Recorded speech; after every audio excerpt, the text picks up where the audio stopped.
Section 1. You will hear a conversation between a travel agent and a woman who wants to go to Australia with her husband on holiday. First, you have some time to look at questions 1 to 3.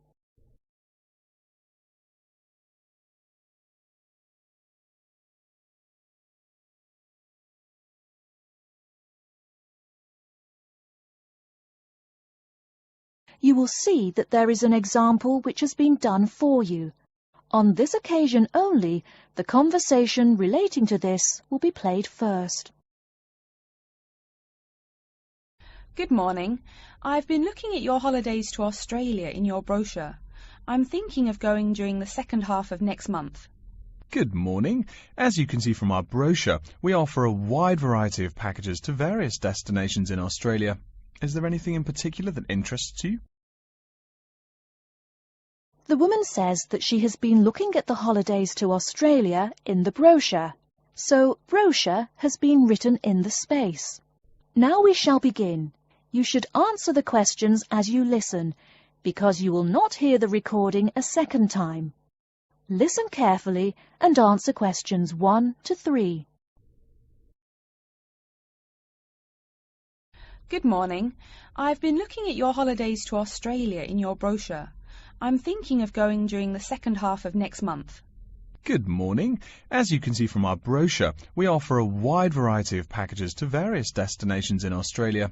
Is there anything in particular that interests you? Yes, my husband and I are very interested in the holidays in the outback. These holidays are becoming increasingly popular. Would you like to arrange flights and accommodation with us, or just accommodation? Can you arrange flights from Sydney? Certainly. OK, flights and accommodation then. Right, you said that you wanted to travel next month. Which date would you prefer? I should point out that there are no daily flights available, so if you have a flexible itinerary, that's better. Well, we arrive in Sydney on the 15th of April, and we were thinking of travelling to the outback on the 18th of August. April. OK, there's only one flight from Sydney to Alice Springs on the 18th, so I'll book you on that. It leaves at 10 in the morning, which is quite convenient. Shall I book 2 seats for you? Yes, please. As for your stay in the outback, you can see from the brochure that we offer 3 packages: budget, standard and luxury. The budget package is about $500 Australian dollars, the standard package is about $700 and the luxury one is approximately $1,000, though it does depend on exactly what you would like regarding extras. Which one would you prefer? Well, we can't decide between the budget and standard options. Well, actually, just looking at my computer here, on the date that you want to fly into Alice Springs, there is no standard accommodation available. It's fully booked, I'm afraid. That's okay. We think that the cheapest one should be fine for us. We don't mind roughing it for a few days, and we don't expect to be spending much time at our accommodations. We prefer the outdoors. Right, let's look at the room options.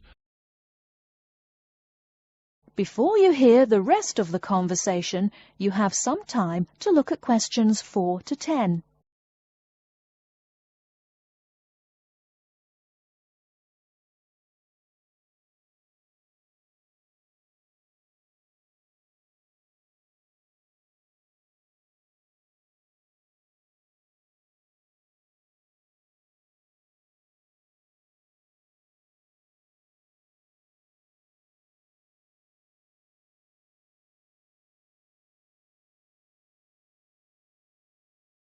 Now listen and answer questions 4 to 10. First of all, would you prefer a non-smoking room? Yes, neither of us smokes. OK. Oh, before I forget, could you book everything in my husband's name, please? Yes, of course. Are you paying by credit card? Yes. In that case, I'll need your husband's name exactly as it appears on the card. Of course, it's John A. Smythe. That's Smythe with a Y. John, middle initial A, surname Smythe, S-M-Y-T-H. Is that correct? Correct. Thank you. I'll just check the price. The room will cost $100 a night plus $10 tax, so $110 per night in total. Is that okay? Yes, that's fine. Book us for 3 nights, please. Most of the guests like to participate in some special activities and trips while they are staying in the outback. Is there anything that interests you and your husband? Yes, there are several things we'd like to see and do. We'd definitely like to visit the cultural centre. Yes, that's very popular. It's within walking distance of the accommodation and it's free. It's also a great place to pick up souvenirs of your trip. We were thinking about visiting one of the nearby farms. There are 2 farms nearby, a sheep farm and a kangaroo farm. There is also an opportunity to ride camels in the desert. Have you ridden a camel before? No, but it sounds like fun. Could you give me some more details about the kangaroo farm and the camel ride? Certainly. The kangaroo farm includes information on how the animals are raised, whilst the camel ride provides information on desert flora and fauna. Which would you prefer? You can arrange to see the kangaroos in the wild if you like, rather than on a farm. That sounds perfect. Okay, we'll go on the camel ride and see the kangaroos in their natural habitat. OK, I'll arrange that for you. I forgot to mention that the journey also includes a stop at a place of Aboriginal artwork. It's a place well known for its stone carvings of animals and mythical creatures. That sounds great. Are the carvings in the desert? Yes. Wonderful. Well, that's perfect then. I'm sure you'll have a lovely trip, but remember that you need to take care in the sun. Yes, we're really looking forward to our trip. We really want to try to experience the dream time under the stars. Of course. That's what a trip to the outback is really all about. Yes. Now, how about the cost? That is the end of section 1. You now have half a minute to check your answers.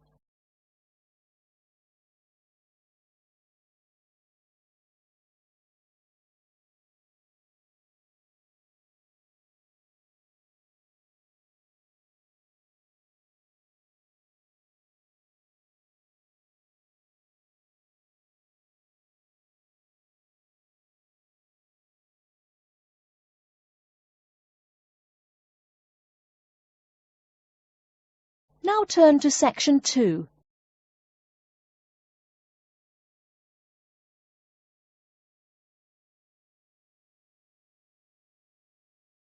Section 2. You'll hear an announcement which is looking for some volunteers. First, you have some time to look at questions 11 to 15.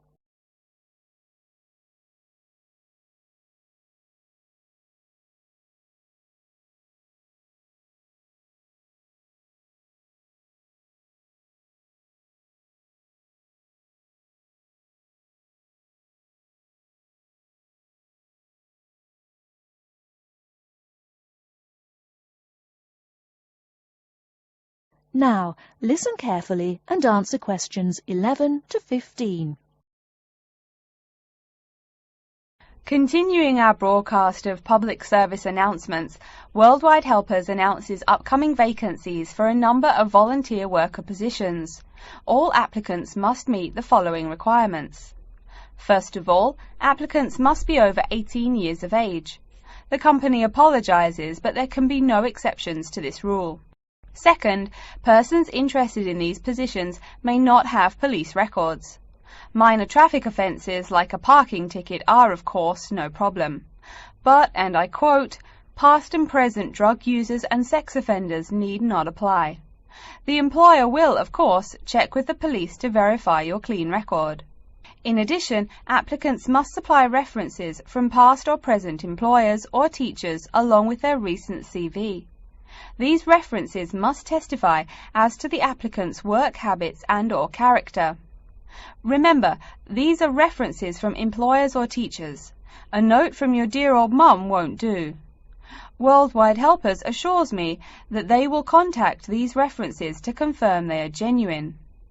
Although all positions are volunteer, the employer will reimburse some of your expenses. For example, they will pay for transportation to and from the job site. Aside from that, the cost of phone calls is covered. Before you hear the rest of the talk, you have some time to look at questions 16 to 20.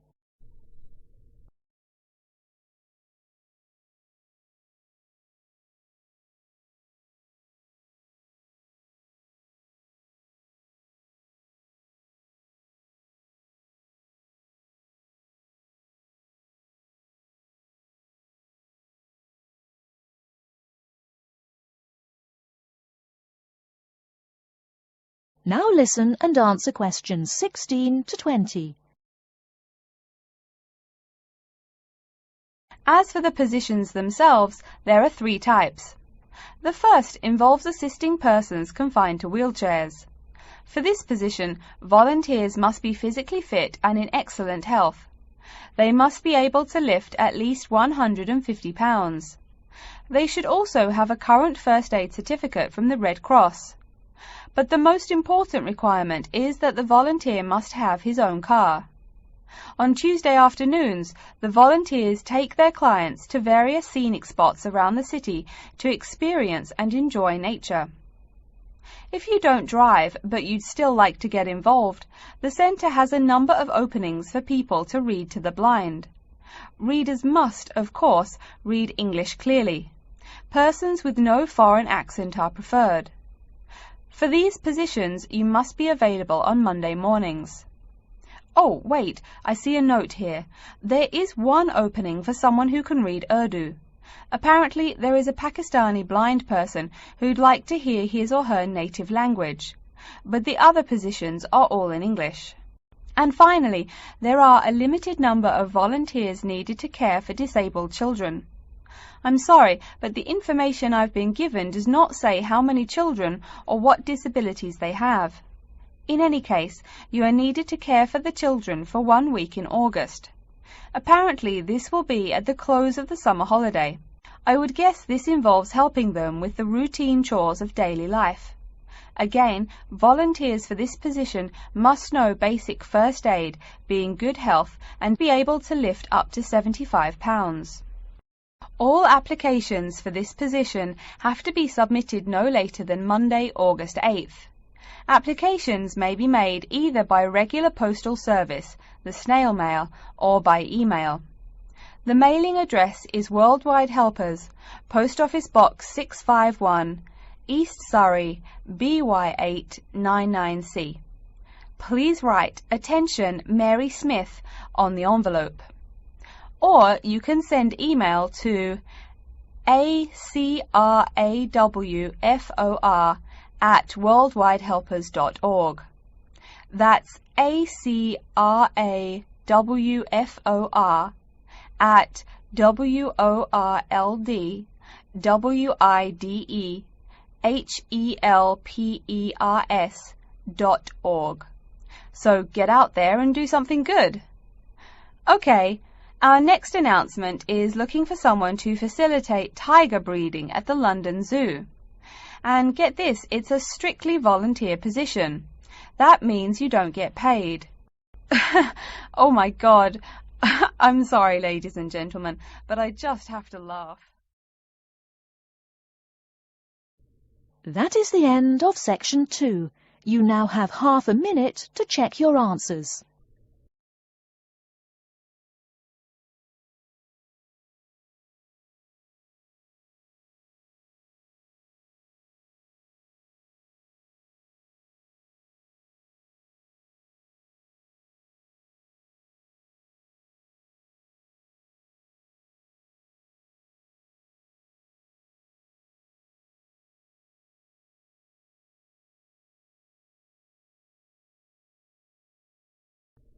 Now turn to section 3. Section 3. You will hear a student called Pete talking to his classmate Dave about the presentation that he will give on environmental science. First, you have some time to look at questions 21 to 25.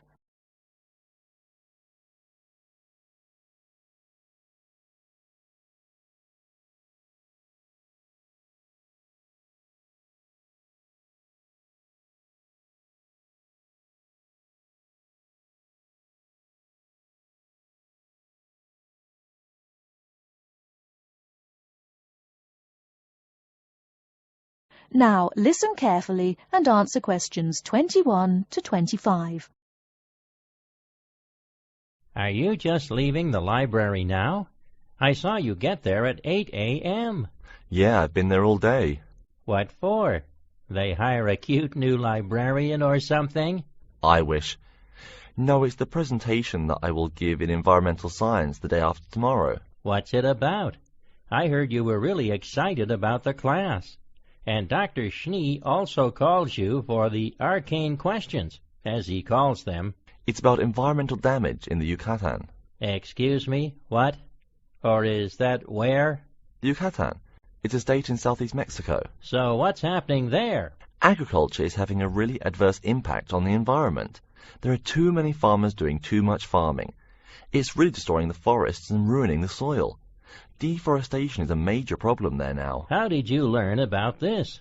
I don't recall Dr. Schnee saying anything about it in lecture. Yes, but my brother went there last month. You know, to look at the old cities like the Maya Indians built. That's what first got me interested. Your brother Tom? No, Dick, Harry's twin.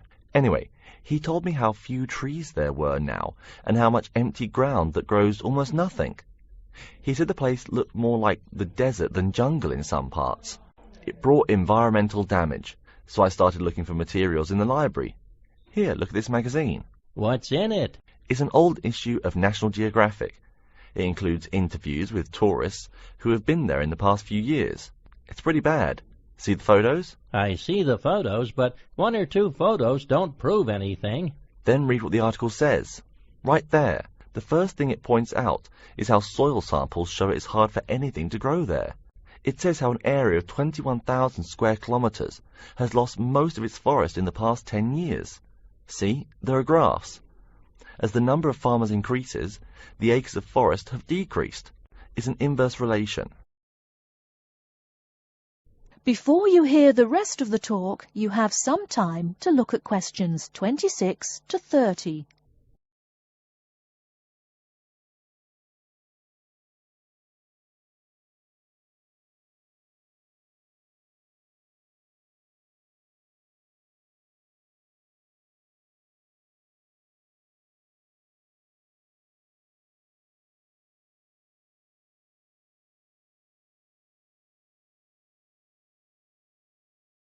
Now listen and answer questions 26 to 30. So, how big is that state? I'm sorry, but I've never really learned the metric system. It's bigger than the state of Massachusetts. That's shocking. Anything else? There's lots of else. Scientists say there's a growing area of about 10.5 square kilometers where nothing can grow at all. It's like the beginning of a desert. Oh, yes. What Dr. Schnee called desertification. But why can't anything grow there? I've never really studied soil chemistry. I'm just starting to look into that subject, but my sister Marie is a geologist, and she says the problem is that the soil has too much saline, with no plants helping to adjust the chemistry. Apparently, that's a common problem with soil types throughout the areas with rainforest. Once you lose the plant cover, it's difficult to bring it back. Reforestation is almost impossible, even if the land is not being used for other purposes. Wait a minute. What is saline? Saline is salt dissolved in water. Scientists who have gone there have taken measurements. They do this by gathering a sample of the soil and running a simple test that shows the ionization of the solution. The geology department in our own university has reviewed the soil at the site too. They're right. It looks pretty bad. The level of salinity is going up. But the plants that would solve that problem can't be planted in soil like that. There is a narrow spectrum of salinity in which the plants will grow. And once you pass the threshold, there is no way to put the problem right? Exactly. It's possible that no one can do anything to stop the trend now. And all because of human greed. Wait a second. How do you know these scientists can be trusted? What kind of reputation do they have? Are they reliable? Oh, they're definitely reliable. They include 4 members of the faculty from the geology department right here at MIT. Here, study these photographs and check the damage yourself. That's what Dr. Horst, who wrote the book here, did. He's newly appointed, but Dr. Schnee said that he's brilliant. So, where are you going now? I'm headed over to the geography department to borrow a map for my presentation. You know, this whole problem could have been avoided. The farmers there in the Yucatan... Pete? What? Go take a break. Leave some studying for the rest of us. That is the end of section 3. You now have half a minute to check your answers.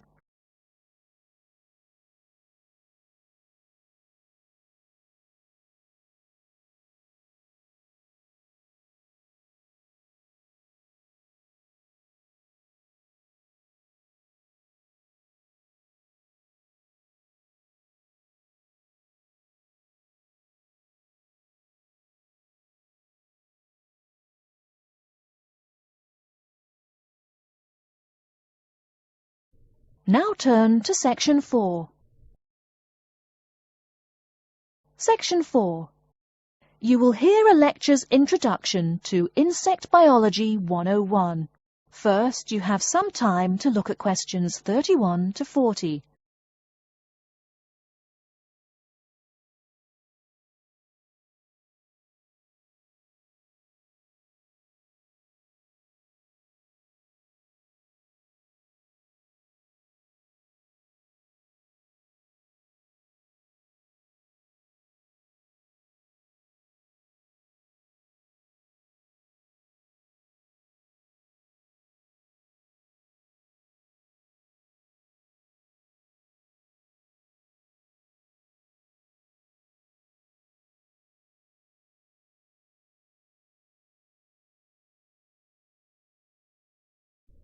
Now listen carefully and answer questions 31 to 40.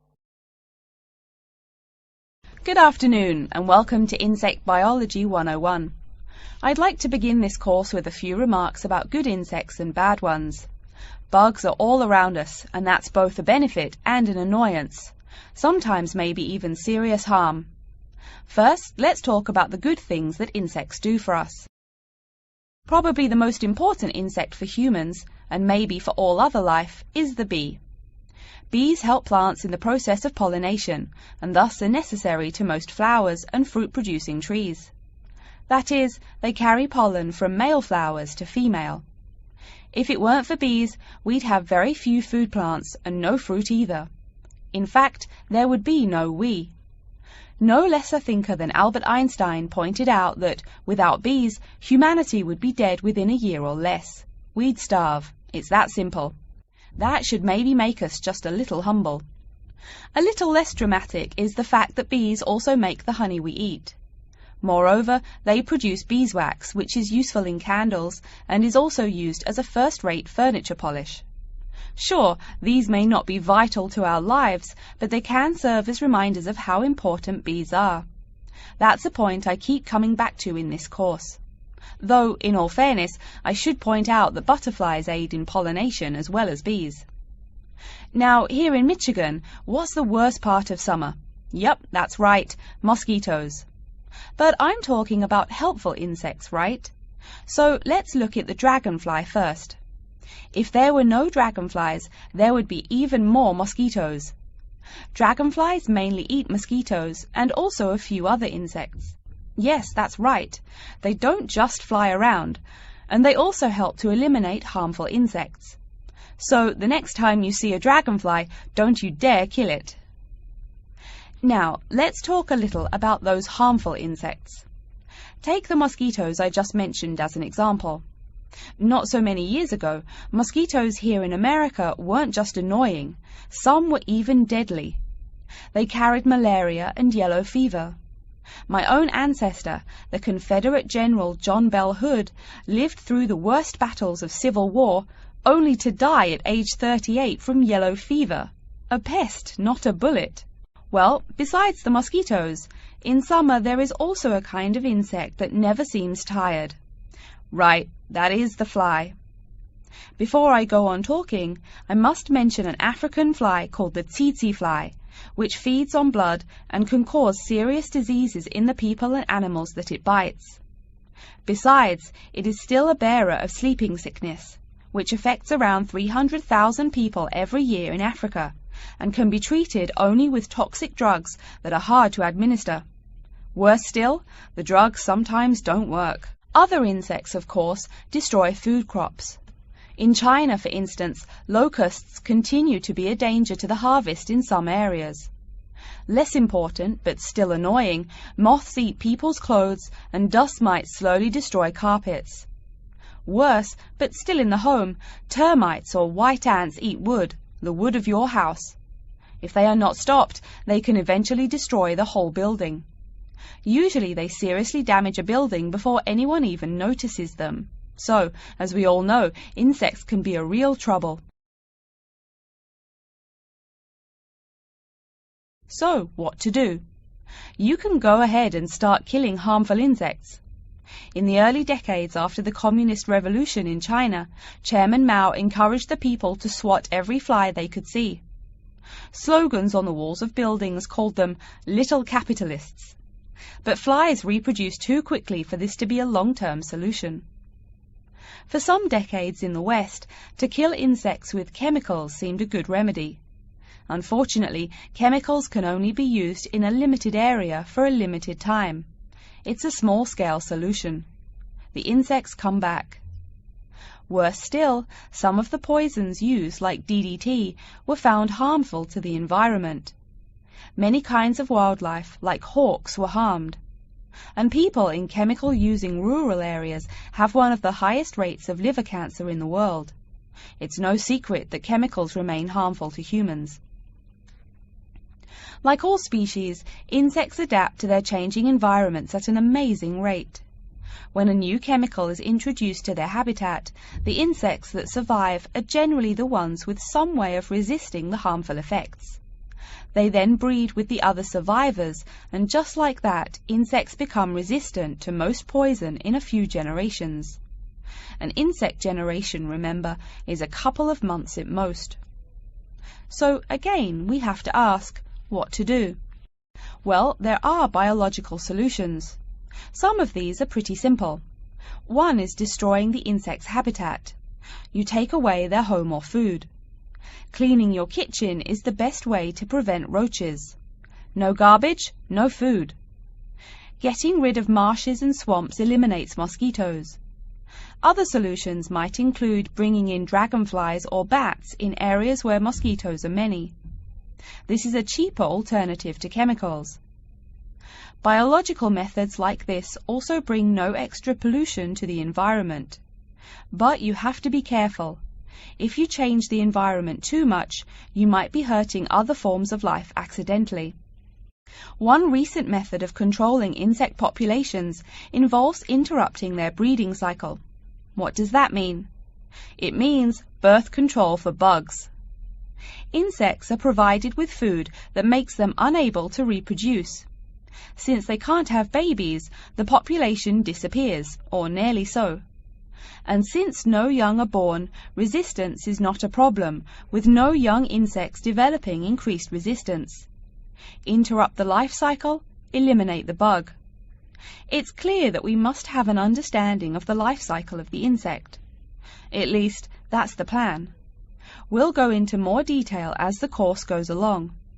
Now, I will stop here to see whether you have any questions or not. That is the end of section 4. You now have half a minute to check your answers.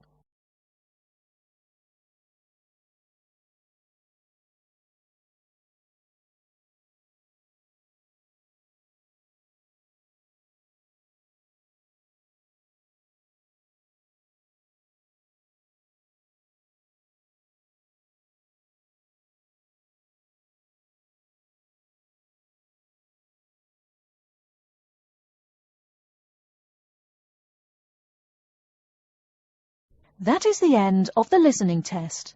In the Ielts test, you will now have 10 minutes to transfer your answers to an answer sheet.